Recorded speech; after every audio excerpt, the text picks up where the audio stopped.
all thank Dr. Nick Sendel for this very comprehensive rendition of what happened in the defense reviews that he covered, especially 1996 and onwards.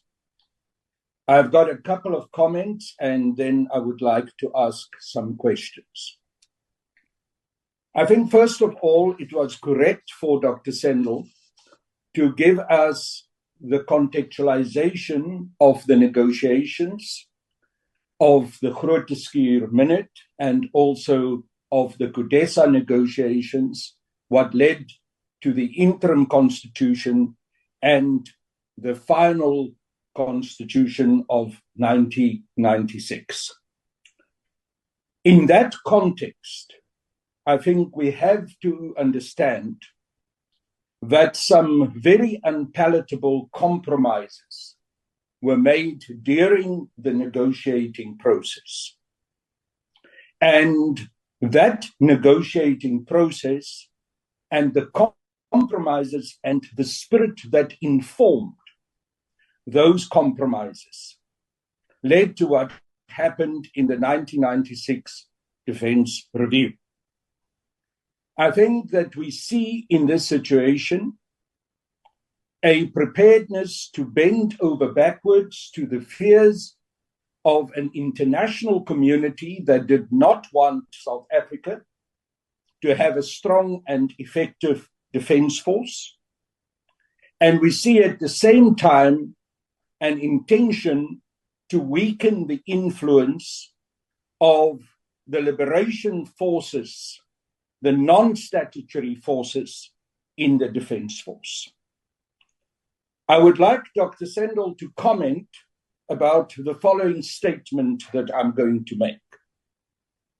That in the process of the so-called integration between the South African Defence Force, statutory force, and what is usually called the non-statutory forces, the liberation forces, there was an entirely uneven approach.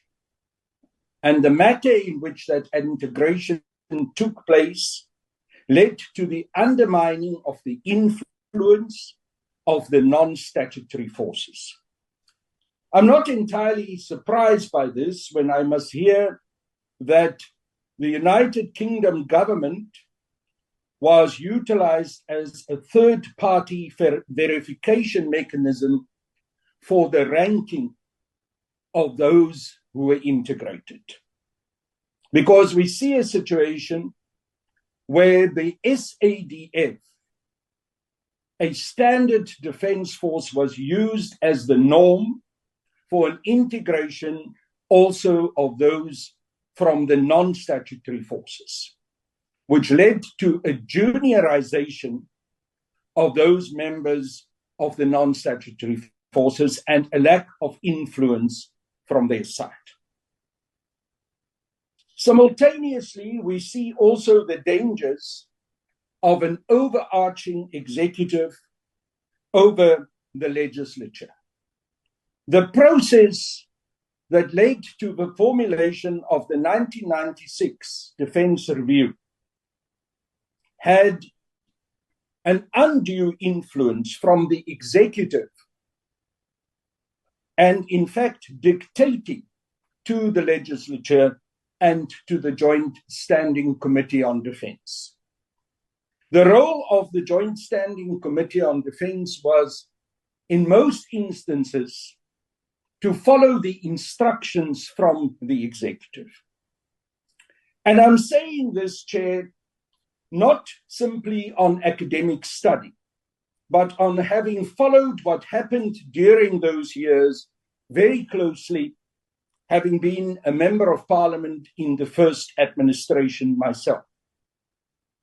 And I've watched a number of times how the chairperson of the Joint Standing Committee on Defense, the Honorable Tony Ngeni then, was pulled into line by the Minister of Defense, Joe Modise, and specifically also by President Nelson Mandela. And this had to do specifically specifically with the issue of integration and also dealing with the matter of a greater and more representative defense force, including also more representativity from Black and African soldiers. And a number of times, I recall one specific incident where the Honorable Yengeni raised this issue and wanted to push the independence of the Joint Standing Committee on Defense.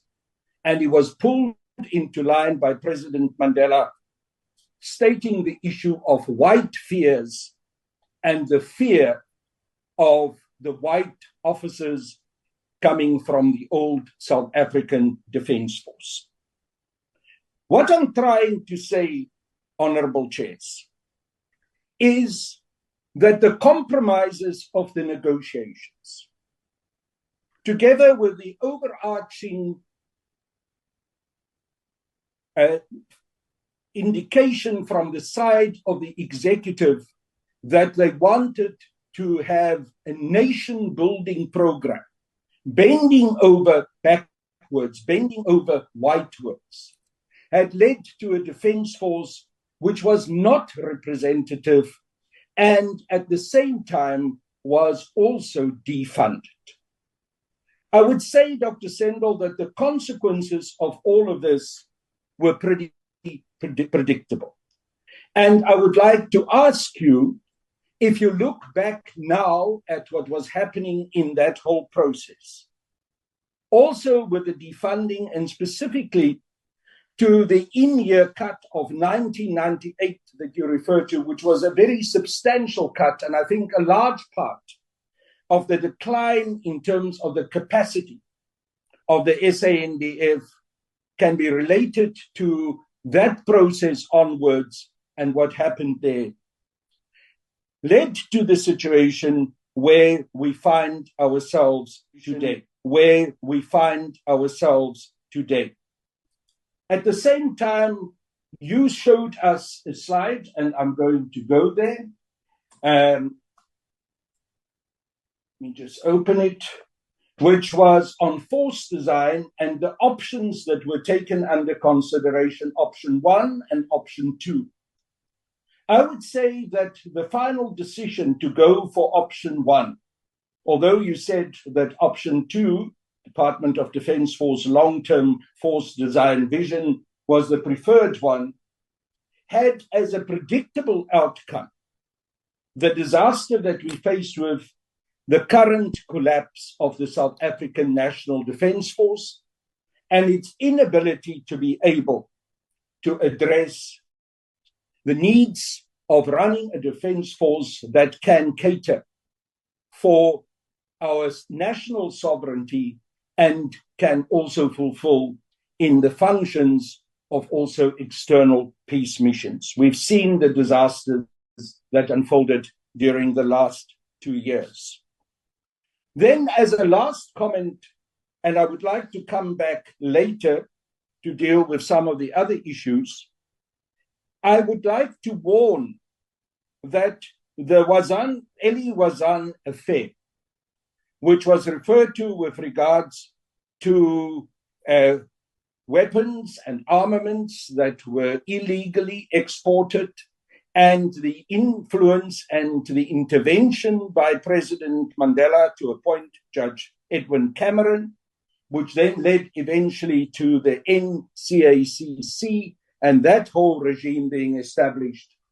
The weakness of that regime being able to carry out the duties that had been foreseen by Mr. Justice Cameron is leading to a situation where we are heading for another Eli Wazan disaster, because we are not actually dealing with the needs that are required for us to meet our local, our domestic, and our international commitments in terms of arms control, because the NCAC is failing to execute its duties, is failing to make sure that end-user certificates are properly implemented, and so forth. My last two comments are the following.